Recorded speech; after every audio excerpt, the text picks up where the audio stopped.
तर hi guys, आपण आले इथे स्वामी समर्थांच्या मठात. आपण आले डोंबिवलीला. तर बघा स्वामी समर्थांचं मठ. आणि चला आता आपण आतमध्ये एंट्री करूया. एंट्री म्हणजे एंट्री असते ती पाठच्या साईडने असते, पुन्हा पण असते. पण ही पाठच्या साईडने का असते तुम्हाला सांगते. पाठच्या साईडने असते म्हणजे कारण का आपण लाईनीत गेल्याच्या नंतर बघा, आता आपण इथं पाठीमागणं चाललो आहे दर्शनासाठी. श्री स्वामी समर्थ मंत्रांचा जप करत आपण चाललो आहे आतमध्ये दर्शनासाठी.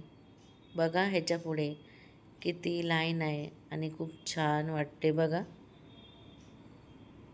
बघा इथे लाईन बघा दर्शनासाठी आहे. आमच्या पुढे आधीच लाईन एवढी होती दर्शनासाठी. आणि इथे चरण होते तर आम्ही इथे चरण स्पर्श केले, पाया पडलो आम्ही इथे.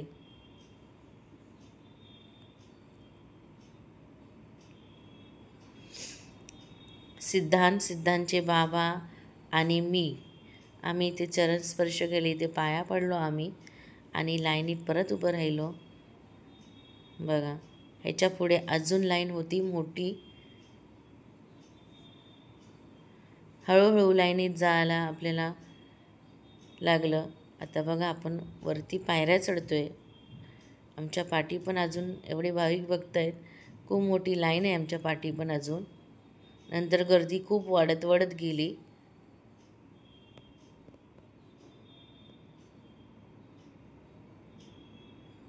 आणि नंतर आम्ही आतमध्ये एंट्री केली स्वामींच्या मठामध्ये. बघा गाभारा केवढा मोठा आहे, केवढा मोठा मठ आहे. आणि भाविक भक्त बघा दर्शन करून आपले ध्यानासाठी बसलेत. काही जण जप करतायत, काही जणी पोथी वाचतायत. बघा किती छान आणि मस्त आहे. खूप मोठा मठ आहे.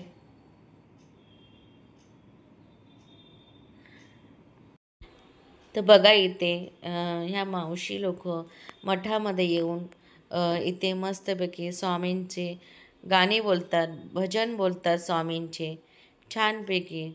बघा इथे सगळेजण त्या भजनामध्ये दंग होतात आणि भजन गुणगुणत आपल्या स्वामींचं दर्शन करत घेतात. बघा इथे सगळे देव आहेत. इथे गणपती बाप्पा पण आहेत. बघा इथे बघा गणपती बाप्पा पण आहेत. इथे लाईनीत दर्शन करत हे देव सगळे आहेत. इथे दुर्गा माता पण आहे.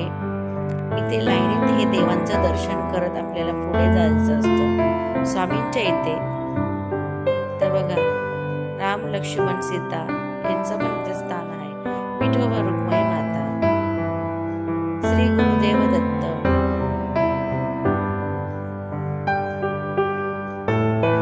असे हे देवांचं दर्शन करत आपल्याला पुढे जायचं असतं. आणि मग तिथे आपण सगळं देवांचं दर्शन होऊन नंतर इथे स्वामींचे चरण स्पर्श करतो आपण. आणि नंतर तिथे आपल्याला प्रसादी म्हणून एक फूल आणि एक पेढा देतात. आणि ती प्रसादी घेऊन आपण नंतर पुढे येतो. तिथे परत आपण मग थोडा नमस्कार करतो ह्या साईडला. ते तिथे सगळ्यांना गर्दी करून देत नाहीत, कारण का दर्शन घ्या, स्वामी स्पर्श करा.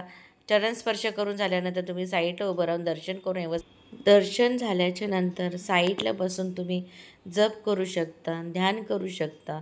नंतर इथे जप करायला बसलो आम्ही. एक साईडला पुरुषांची लाईन असते, एक साईडला लेडीजची लाईन असते. मग मनभावाने ज्याला भक्तांना जेवढा वेळ बसायचं आहे ते भक्त तिथे एवढ्या वेळ बसतात. मनभावाने तिथे आपली काही इच्छा असेल मनातली ते स्वामींच्या पुढे मांडतात. आणि मग तिथे जप बीप करून झाल्याच्या नंतर नमस्कार करतात. नमस्कार करून झाल्याच्या नंतर तिकडनं लाईनीत आपण पुढे येतो.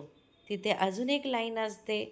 ती लाईन असते म्हणजे तिथली लाईन ती तीर्थाची लाईन असते.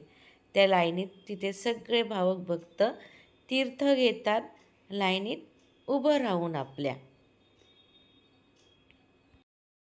तर बघा इथे आता आपलं दर्शन झाल्याच्या नंतर इथे तीर्थ भेटतं. तर इथे सगळेजण तीर्थ पितात. सिद्धांचे बाबा, सिद्धांत आणि मी इथनं तीर्थ घेतलं. मस्तपैकी छान. आणि नंतर थोडी उदी असते, ते उदी लावतात कपाळाला आपल्या. तर घेऊन झाल्याच्या नंतर आपण इथे प्रसादी घेतो पुढे.